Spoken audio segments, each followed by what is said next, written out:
Hi, welcome back. Today we're going to make chocolate macarons, and I've decided to do another voiceover thing again because I realize that I can say a lot more than I can write in these videos, but I also have to talk really fast. So here we go. We're sifting the almond flour and cocoa powder and powdered sugar now.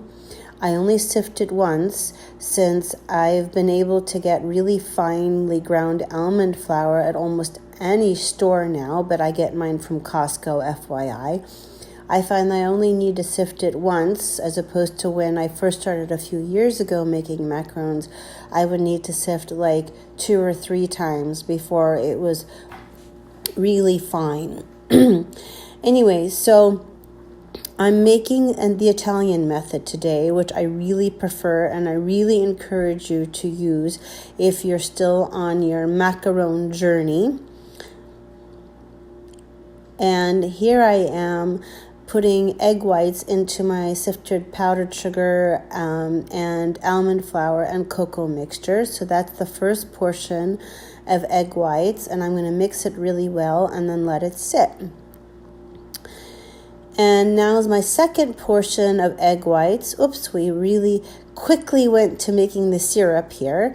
I'm going to be adding the syrup that comes to a 248 degree temperature into my egg whites that have been beaten to a soft peak, not a firm peak. So in a second, you'll see the syrup being added. Yep. And then the egg whites are beaten even further till they get stiff and glossy. Then we're going to add the egg whites in small portions to the mixture of cocoa powder, almond sugar, and confectioner sugar. And you see, I'm really working hard to deflate those egg whites. Yes, deflate. I'm not trying to beat them or whisk air into them. I'm trying to deflate the egg whites that I whipped up to a nice, stiff, glossy peak. And I'm going to keep deflating it, basically pushing it against the edges of the bowl until I get a nice ribbon consistency. We're almost there. That looks like lava. Basically, it pours out without breaking, but just when we get there. So I'm not going to keep going past this point because I don't want it too loose. So I'm pouring it into my piping bag now, and I'm going to do it in 2 portions because I don't want the bag to be too difficult to handle.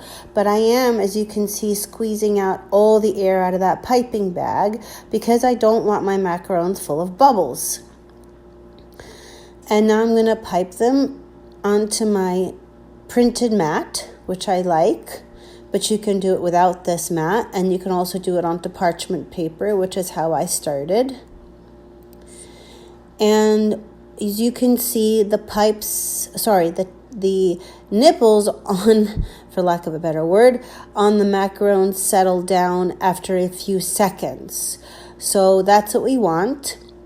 We don't want the little tips on the macarons to stay there for too long. And now I pounded it. And that's what it should look like when it's dry, no gloss. And there's my pretty macarons after they've been finished.